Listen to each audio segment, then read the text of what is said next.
Hello, everyone. Welcome. Thank you for joining us today. My name is Nanur Boskirician. I'm the short film programmer at the Arab Film and Media Institute, which is hosting the 28th Annual Arab Film Festival, the largest and oldest Arab Film Festival in North America. This year's festival runs from October 24th until November 3rd in San Francisco and the Bay Area and online. And today's talk is specifically related to our Queer Lens Shorts program, which will be screening on October 29th in San Francisco. And the films will also all be available to watch online in the US. This year's Queer Lens program features a diverse set of films from across the Arab world and diaspora. And we're so glad to be joined by 4 of our filmmakers today to be in conversation with Raed Rafei. They will be discussing their films and exploring the themes of queer exile and the quest for queer ancestors in Arab culture and history. So Raed, I will let you begin. Hi, thank you, Nanor, and thank you also, Yasmin, lead programmer of the San Francisco Arab Film Festival.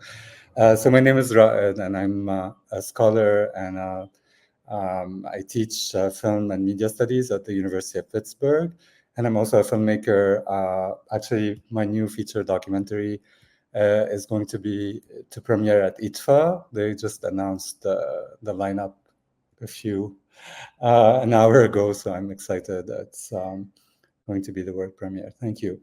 So maybe you can just each of you say a few words about yourselves. Starting with Mai, maybe she's on my right. Sure, I'll start.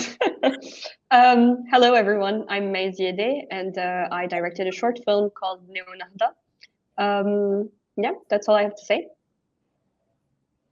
You want to introduce yourself, Hadi? Yes, so my name is Hadi Musalli. I'm a filmmaker, photographer, and also a performer. I'm based between Paris and Barcelona, and I did the film called Aid.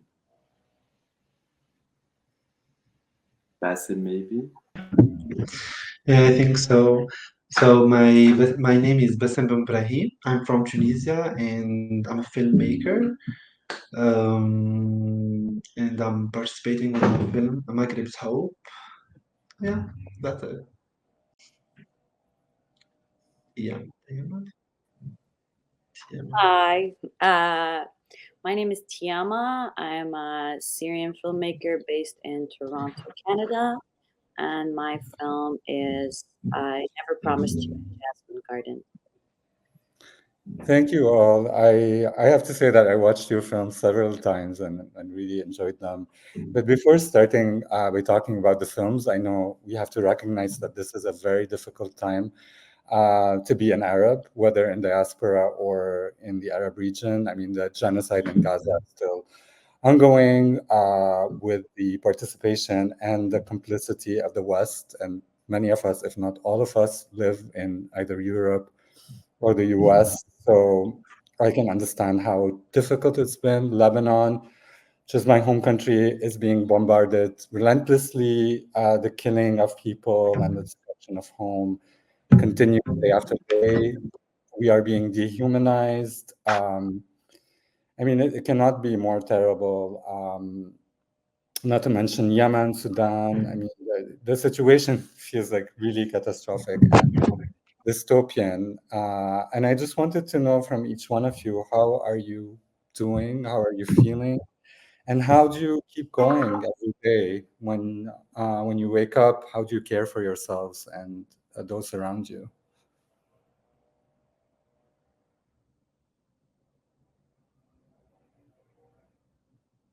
You want me to start?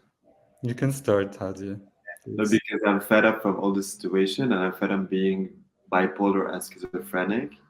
I'm fed up being also useless, and at the same time to see this injustice in this world, and to see that as if we're doing the same thing all over again, posting on social media, doing strikes, doing things, and at the same time a lot of politicians saying like it's normalizing what's happening and normalizing our values of killing people or raping people. So yeah, I feel like we live in a world that it's unfair, and we knew about it, but it's like very close to our face, and But at the same time, we have to live. But at the same time, we're guilty living our life without privileged life, as you said, like outside of the region. So yeah, not okay to summarize, but yeah, but like everyone, I think so. Yeah. Thank you, Hadi. Who would like to go It's a next? difficult, yeah. It's a very difficult question to answer. I think I align with Hadi. It's been very difficult to deal with multiple realities constantly, all the time, at the same time. My family is also in Lebanon. And so, as one of the few people who is outside and who's always been outside, this is unfortunately feels like a very familiar feeling. And I'm dealing with a lot of rage and anger. And of course, the people who surround us, apart from our loved ones that we've chose, but in the day-to-day, it feels very alienating to not have spaces like these where people recognize what we're going through and I mean, not just us, but what people are going through right now in Gaza and in Lebanon and in Palestine and Yemen. So yeah, trying to protest, trying to be as active as possible and stand in solidarity in however active way it is possible. But of course, it's a really difficult time. Thank you, Amar. Bassem or Tiama, would you like to add anything? Yeah, I can go. With it. So yeah, I think it's really hard for us those moments. Mostly that personally, I have like a lot of friends from Lebanon and from Palestine, and it's really hard to deal with that. We don't even find like words to say or anything. We just watch, and we try to share and do stuff, but it's. You feel like that you don't do anything. So I don't know. It's really hard to explain even the situation and how we can to deal with it. So yeah. Thank you, Bassem.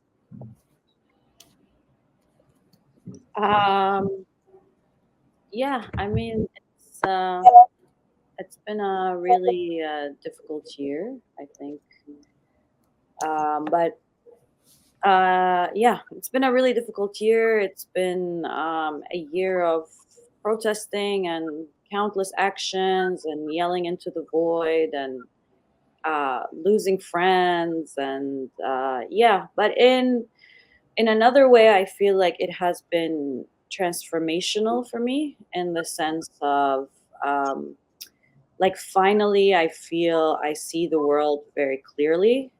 And like by seeing the world very clearly, um, I'm trying to think that there is some kind of hope there in the sense that um, at least like you know, like the charade is like the masks have dropped. So I find it easier to deal with people or situations without their masks on, you know. And it's also been a year of community for me. Like here, I am very lucky to have a really strong Arab community.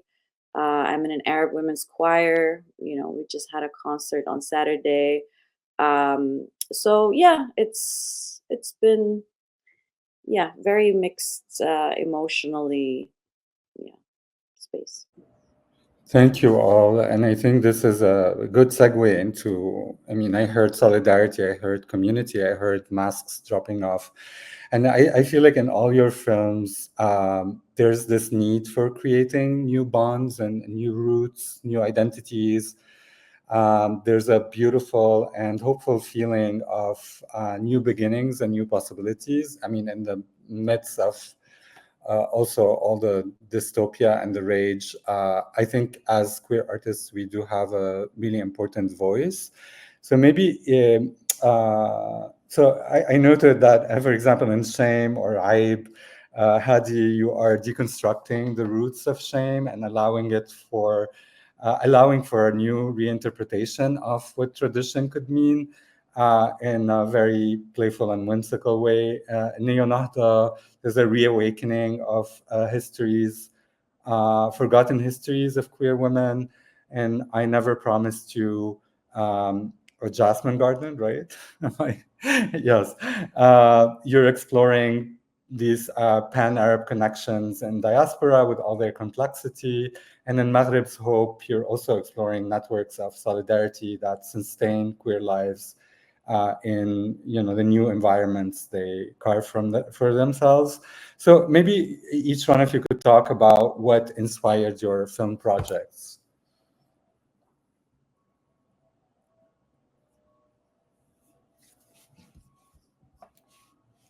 Maybe you can start with Hadi, since you started us the first time.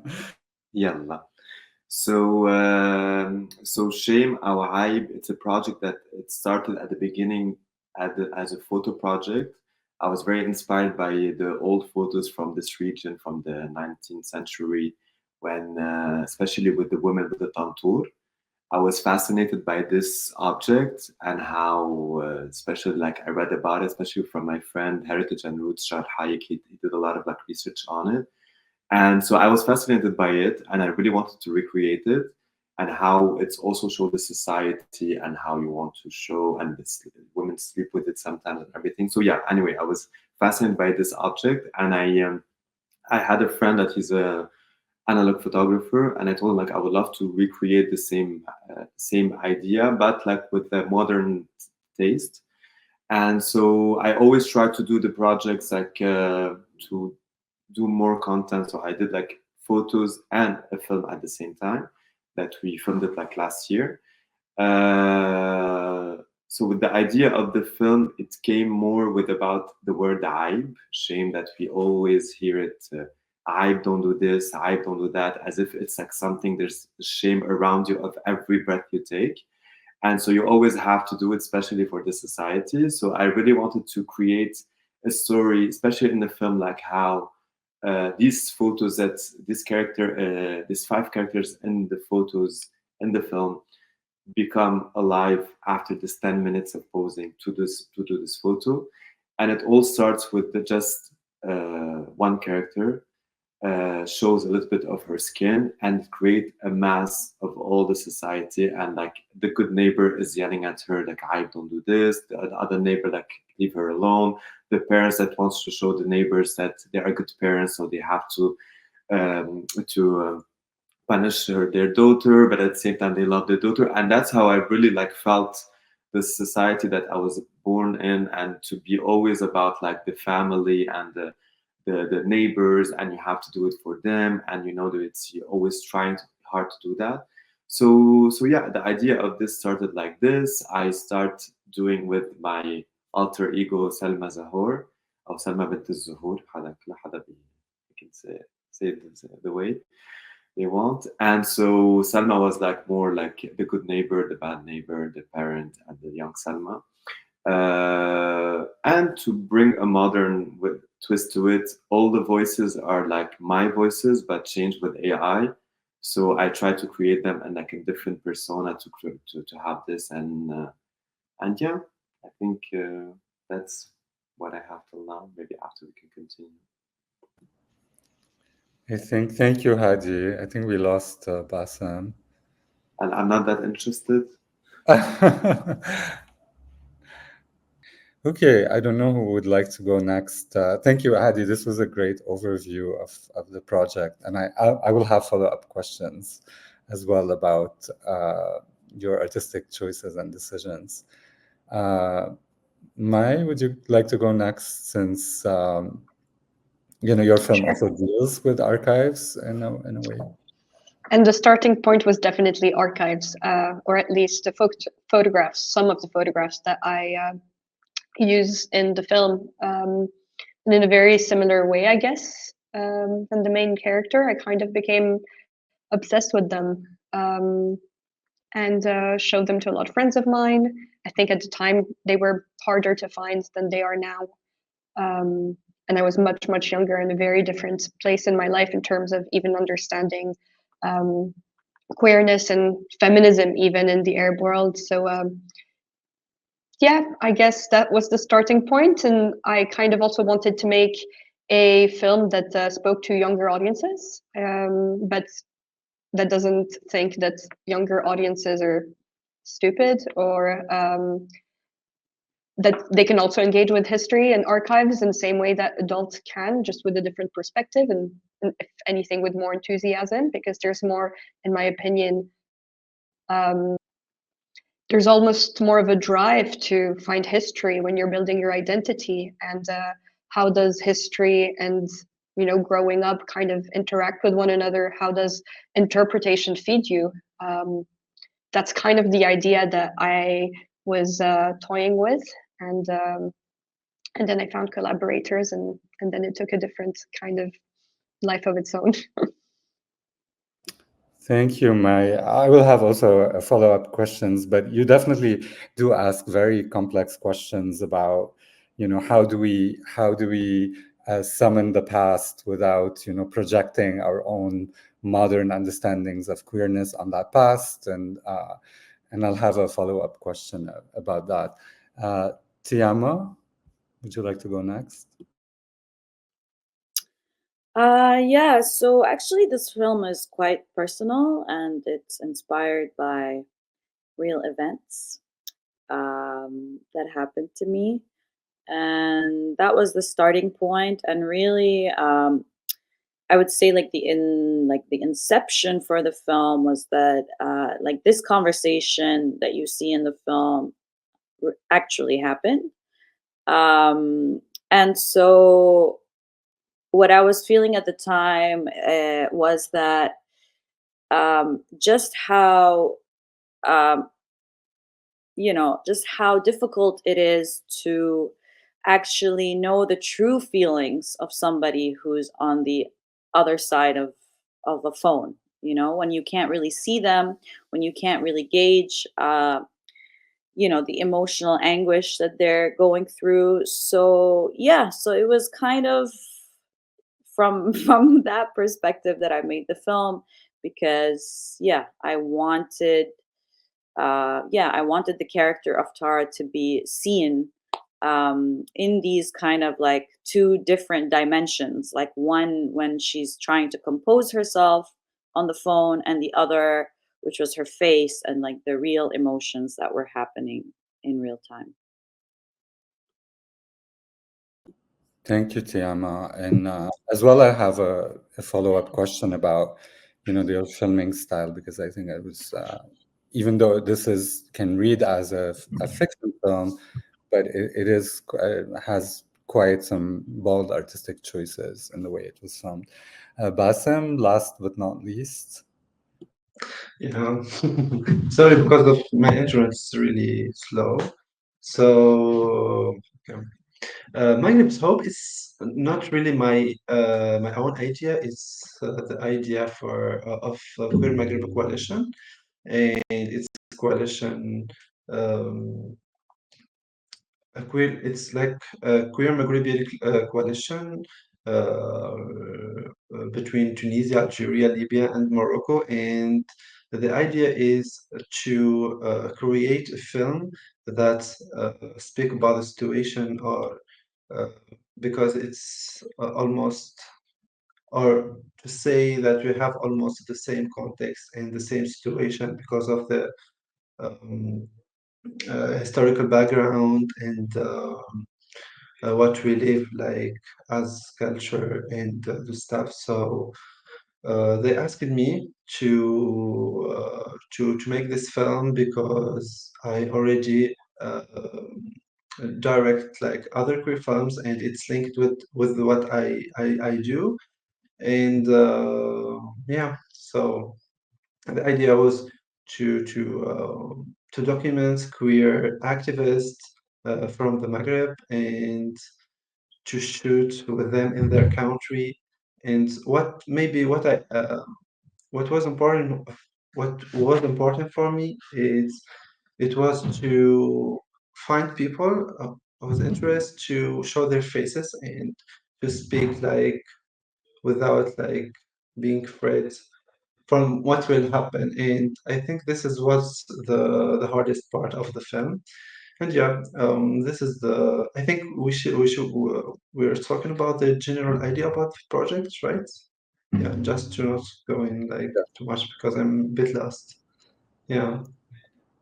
Yes, I was asking about the inspiration behind the project and Yeah. the thread of community and solidarity and relationships. So maybe this is a good segue into my third question.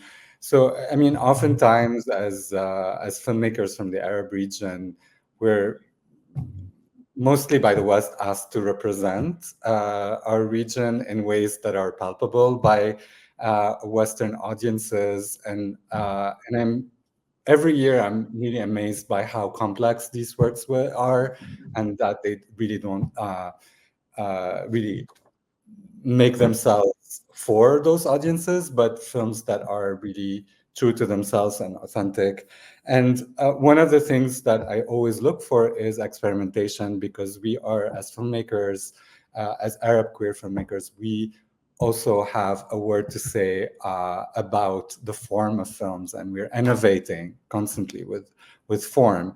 So Hadi, for example, you talked about photography, but you're also work is very hybrid. So you take this idea of the traditional photo into a completely different realm. I mean, it's very whimsical. The fashion, I know fashion is one of the areas that is very dear to you, is really quite amazing. We talked before we started recording about how your film is also hybrid between fiction and documentary. Maybe it reminded me a little bit of Watermelon Women, where you don't have a wealth of information in the archive because these histories are forgotten or marginalized, and you have to play with in fiction. You have to embody those stories also in ways that are really physical to really experience them. Teyama, I was really impressed with the long takes in your film. I can't really tell right now, but the phone conversation seems to be like an uninterrupted, movement, camera movement, like a sequence shot. And of course, for non-filmmakers, they won't understand how difficult it is to just shoot in one take and, a big part of the film. And also this movement from the indoors where it's warm to the outdoors where it's cold. I mean, I thought you did some really interesting, innovative work in your approach to fiction. Bassem, there's a use of animation in the middle of documentary that's also, I think, very gives us this feeling of warmth. And you're also having all these journeys and all these parallelisms between these characters who don't meet, but then we feel that their stories overlap. Sorry, this is a very long question, but if you can each talk about, how you developed the film from the idea and how the style came into what turned out to be your films. I start.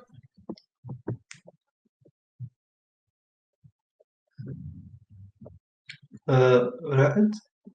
Yeah, you can start. It's for me the question, right? Yeah, I'm not yeah. So as I told you, that it was like the idea of Queer Maghreb Coalition, and later it was the first step. It was about finding the right characters or the right protagonist. So it was one of the hardest part because um, almost for Algeria and Libya, Morocco, also the whole countries, I think it's not easy to find people who want to show their faces or to tell their stories, and almost if they still live there. Because, for example, I was filmed in Algeria, in the capital, and I was filmed also in Morocco, in Meknes, and I think it was like the hardest part of the film because firstly, in Morocco, for example, I was there for a month, to find the protagonists, and I was on apps and the stuff. It wasn't like traditional way of finding like protagonist or a character. And in Algeria also, I was like physically there for can I find the right person. Later, I filmed the Libyan protagonist Heritage in Tunisia, and I was in Brazil to film Jade, because I was interested in the protagonist since before. So the idea it was also to meet the protagonist. So yeah, and later we got like I think about for 5 months to film all the protagonists, and was still like making edition for 1 year later, and to deal also with animation. It wasn't like So yeah, if please you can like let me know if there is some points that you want me to talking about. I mean, we Thanks. can go back to you, but maybe thank you. This was a great Yeah. overview, and maybe you can move to the others. If you can talk more about how you developed the style for your films. Whoever wants to talk next is welcome. Maybe Heji? Yep. I can go next. All right, go ahead.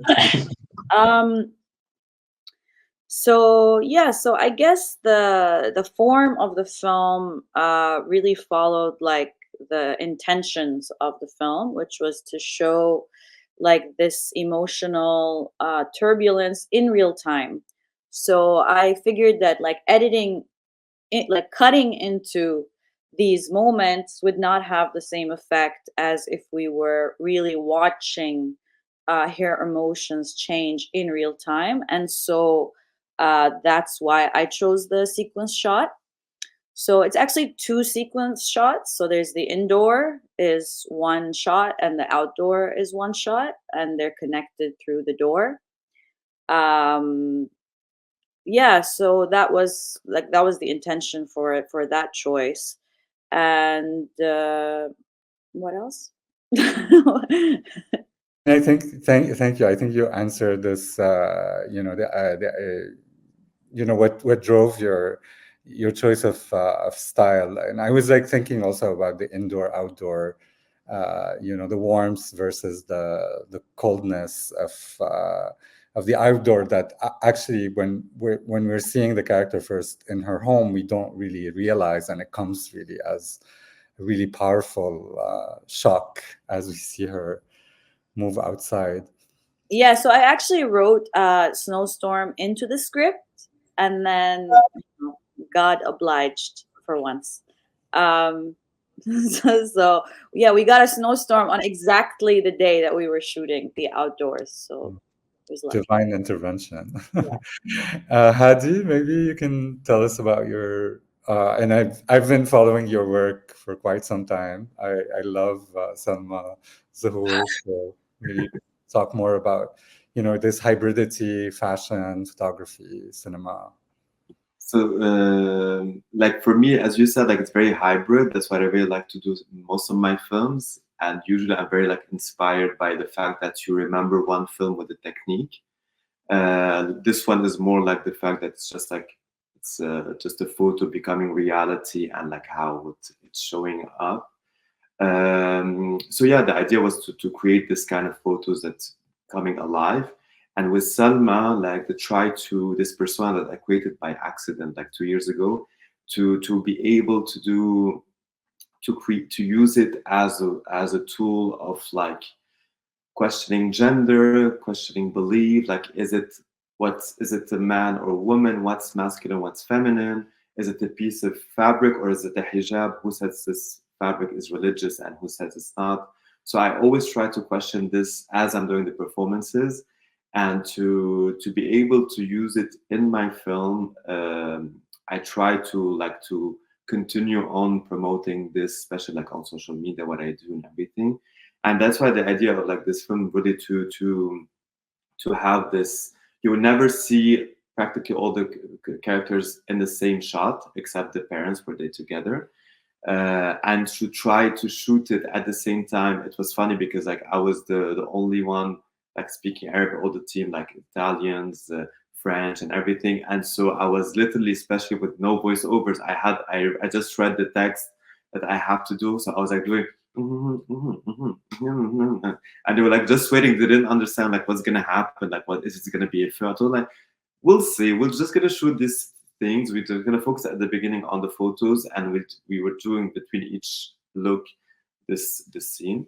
And I literally kept this footage for like practically 6 months, and I was like saying like, okay, how I'm gonna do it, because also I want to put music on it. So I work with a friend of mine called Rashid Jalul. He does oud.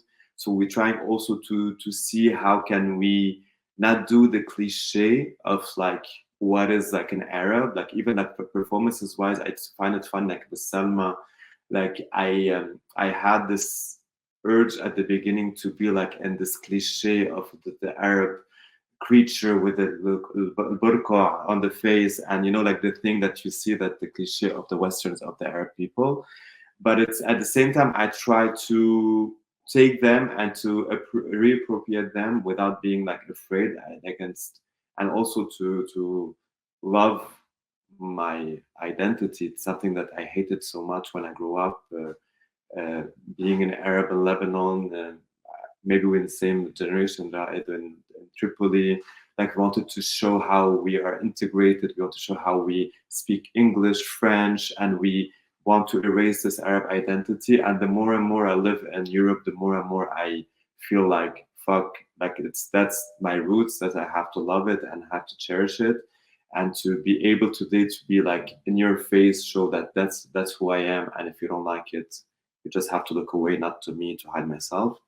And yeah, so it's عرفتنا فيلوزوفيا أنا اسمها بس This was very beautiful account. Thank you. Mai, maybe your last but not I least. think I medium answer what the question is, but just talking about our process and how how our inspirations kind of influenced the form of our films. Is that what the question was? Yes, exactly. Sorry, the question was a while back, but yes, it was about, you know, moving from the idea to the form, which in each of your films is Okay. special and experimental in some ways. Yeah, I mean, I guess my inspirations, or at least my creative sensibilities, come from live performance in general. And I always try to think about how can I encapsulate the feelings that I get when I'm watching theater, for example, or like a show, and like put it in a film, which is extremely difficult, and you can't like do something live. So I guess the only way that I find that works for me is that hybridity, and it's using different kinds of mediums, and it's being playful, even within topics that are extremely serious sometimes. And I mean, directing is my favorite part after the writing, like collaborating with all the people that are going to make the film with you, because it's not like it's not a solo show. So, you know, like on this case, like speaking very early on with the production designer, Joël Ron, who was like so much more involved than me at some point in the project, and seeing what kinds of things she suggested. Speaking to, you know, like the musician, the composer, Layal Sha'id, whose work I also really loved for a really long time. And even having, for example, all the actresses in the film kind of like give me their opinion on what they should be wearing, doing the research themselves, seeing their photos. All of that kind of created tension between like artifice and, you know, like reality. So kind of that's what I was trying to inject in the film, because you were saying earlier, then, you know, like I do question, like, how do we not project our own identities and questions and whatever we're going through on, you know, like history. I think we can't get around it, that it always happens, and that's okay, and that's part of what history means. It's not necessarily like one linear, you know, meaning. It has meaning for all, like, people all different kinds of people for all different kinds of reasons. And in No Nahda, it has a specific meaning to the main character, and that's all that I could speak about, or that's the only story that I could tell. Yeah, the only way that I could tell it was through the different kinds of motifs that I use, which are recreations, or just using archives and showing them like a slideshow at some point. So yeah. Thank you, Mai. I mean, from all of you, I just feel that there's a sense of assertiveness and a sense of reclaiming those roots, those paths, because I think for so long we've, as queer individuals, we're told that we cannot love ourselves or our history because it's homophobic, and then a lot of us come to the West, and then maybe our queerness is accepted, but then so many other aspects of our identity are not recognized and even attacked. And I feel like we are at a moment where especially as artists and filmmakers, we have a voice that is neither that of a repressive homophobic Arab region, because we see it in all its complexity and richness, but also not completely assimilated to like a Western understanding of how we should be and who we should be. And so I think on that note, I want to ask the last question is about, the importance, because you all touch on community in certain ways and on connections and relationships. If you can talk about that in relation to your work as filmmakers. Community and solidarity and this new sense of it away from home for most of you, I think. I mean, I can go first because it's very similar to the last few words I had, but like, as I said, just the collaborations with the crew when making the film and involving them in the story and like in how they tell the story, and we're mostly working with a lot of queer Arab women also. It's really important to me to build something that goes beyond just my own perspective and that automatically will challenge whatever like a Western audience expects, because it's not created for a Western audience. It's just created for ourselves. Like when we're making it, we're doing something that everyone hopefully is taking part in their own way. And then the other parts of community, I guess, is what we're doing right now, right? Like I was in another panel with Tiama recently. I've seen Hadi around a few times and their work. So I'm sure I'll see Bassem again and you as well. So I think these conversations are really important. And it's really nice that they can happen, because a few years ago, before I had made my first film, I didn't necessarily know how to access an artistic, queer, like diasporic kind of just conversation and discussion where people have different opinions. Thank you, Mai. This was very deep and rich. Thank you. Someone else would like to go? I can go. For me to see the sense of like community that's happening and to reclaim our queerness, something that we were hidden a lot of time.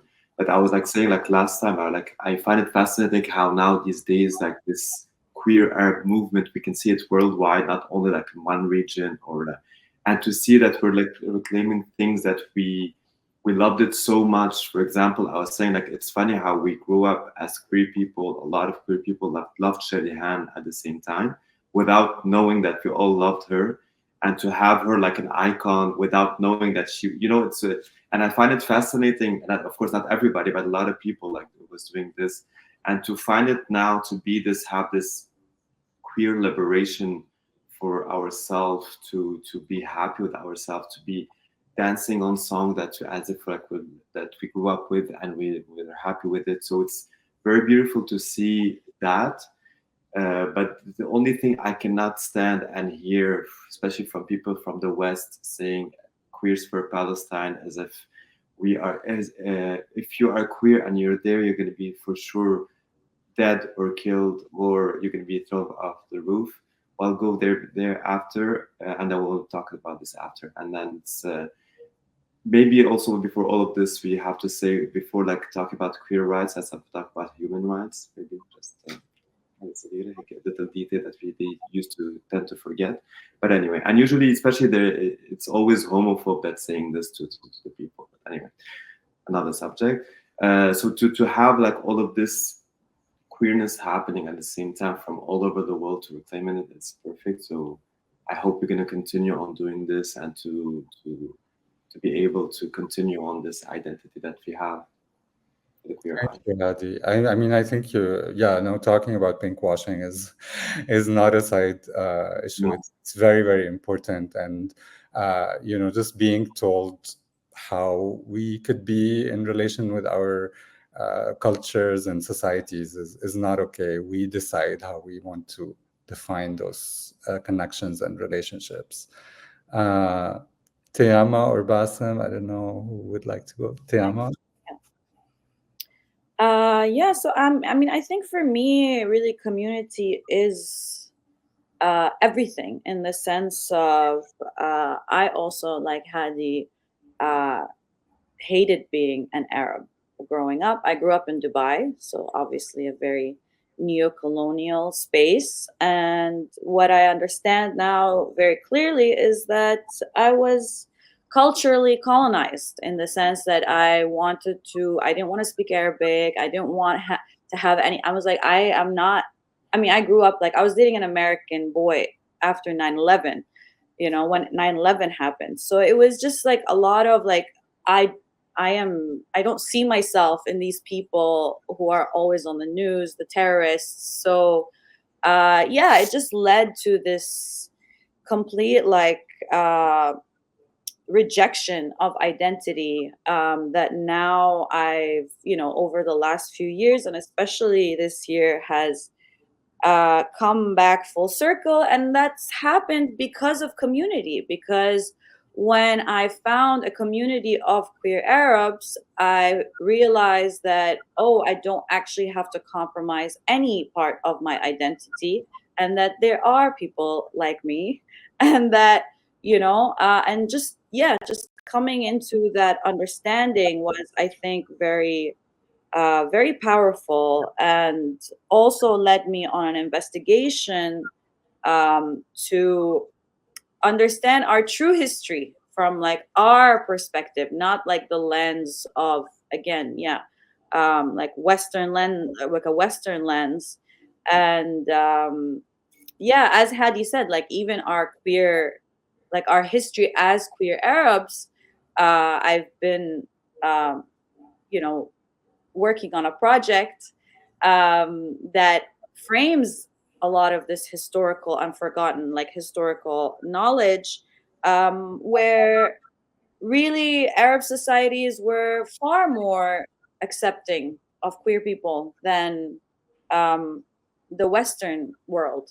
So actually, and that even the criminalization of homosexuality is a legacy of colonization. Those came with like those um, uh, the constitutions of the colonial powers had criminalization of homosexuality in their constitutions. So that was projected onto Arab societies. So just trying, like, yeah, it just, once I began to unravel all of that, I just feel like, I guess for a lot of us, there is really a return to identity, that even in the sense of like speaking Arabic or writing Arabic, and writing Arabic in Arabic, not like in English letters. I find like I'm, at this point now, which I think is really important. And then hopefully even soon we can have these discussions in Arabic, like, I just like, it's like in this idea that like French people coming together would never really have a conversation in English, right? They would have a conversation in French. So as we're seeing like the systematic destruction and erasure of Arab identity in the Arab world, I think it's like more important than ever to come together as community and to fight this erasure in like any way we can. Thank you, Tiama. This was beautiful. And I love how your film is also, it's very subversive. I love the part where, they're talking about the character being an atheist. And so you're even like slipping all these, you really want to tackle a lot of very important issues, those freedoms, but from, as you're saying, not from a colonial imposed perspective. Bassem, also your film has, even though the characters seem to be alone, but there is, with each story, there is community there. And then all of them together, I mean, just creates such a powerful bond in that Maghreb. So yeah, I think the community is everything, as Diema says, because for example, for this film, those protagonists or the most of this protagonist wasn't like in contact with the organization in their countries, like for example, and after the film, because there is organization was part of the production of the film, so they were like in connection together. So, and also the film, it was almost about community, to make strong community in our region, in the big Maghreb, like let's say. And after the production of the film, we had like screening in Tunisia. We met with the other what the responsibles or the directors of other organizations. The protagonist was in Tunisia also. We had like Laylo, it made by Mawjoudin. It's like a session of connection between the whole team and the protagonist and the organizers.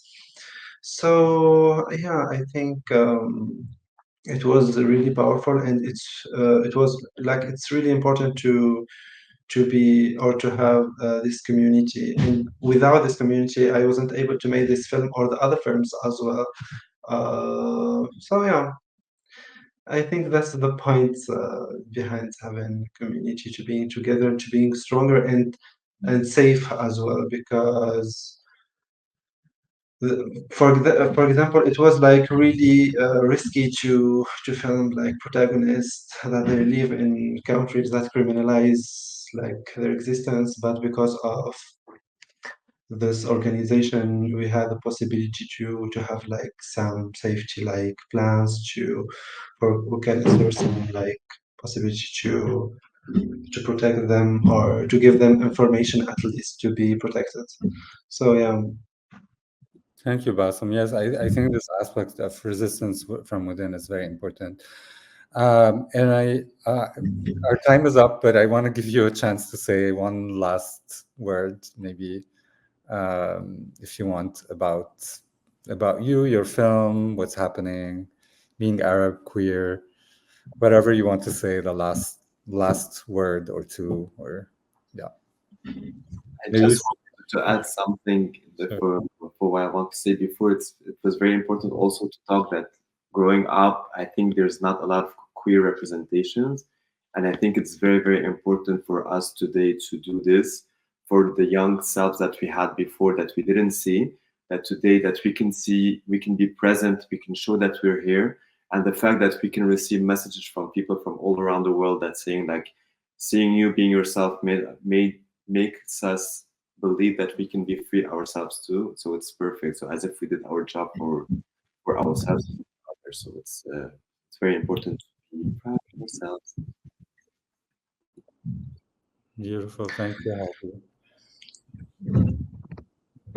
Bassem, you So I don't think that I have a big thing to say, but I hope that we have like more spaces to show our films in Arab countries, because, for example, we had the Mawjudi Queer Film Festival in Tunisia, and we have Gender Equity Film Festival, but because of the situation now in Tunisia, I don't know if you know about it, it's really hard, and all stopped. Like, we can't do anything, we can't move, and like there is a lot of arrestation, and we're trying also to have this community for we can like still safe or safer as possible.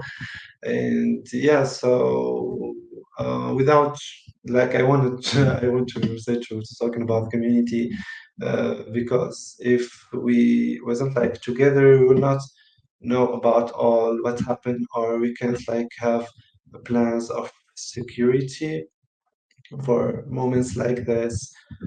So yeah, I think it's fine. I said all what I have. Thank you, Bassem. Yes, I mean, totally agree. It's a very difficult moment to compose with a lot of I issues. think for everyone, yeah, it's really. Maya and Toyama, your last words. Yeah, I'm really curious. Can I ask Tiama a question, actually? I really want to know more about the title of the film, because I find it really beautiful, and I don't know where it's from. So, so once upon a time, like a few years ago, I was walking and I saw a book on the side of the street, and the book was called "I Never Promised You a Rose Garden." So I just appropriated it and made it Jasmine, and because I thought like it was really perfect for this. It's about like promises that like I never, because at the end of the day, I think that the character of Tara really thought that the character of Sarab was in love with her, like she really believed that. And so yeah, it was just like alluding to the fact that actually like Sarab never really made any promises at the end of the day. Great, thanks. And it reminded me also of the song Shemil Yasmin. So I guess it's interesting how we all build on each other's work without necessarily realizing, and I hope we continue to build on each other's work, and watch each other's work as well. I think that's really important. Well, thank you all. This was a very fruitful and enriching conversation. Yeah, I think we exceeded the time. I hope, Nanor, that's okay. But, we had a lot of things to say. Thank you all. I don't know, Nanor, if you want to say anything Thank you. as we wrap. It was really wonderful hearing you all speak. Yeah, thank you for joining us, and thank you, Raed, for moderating this. Yeah. Thank you all. All right. Have a nice Thanks, everyone. Bye.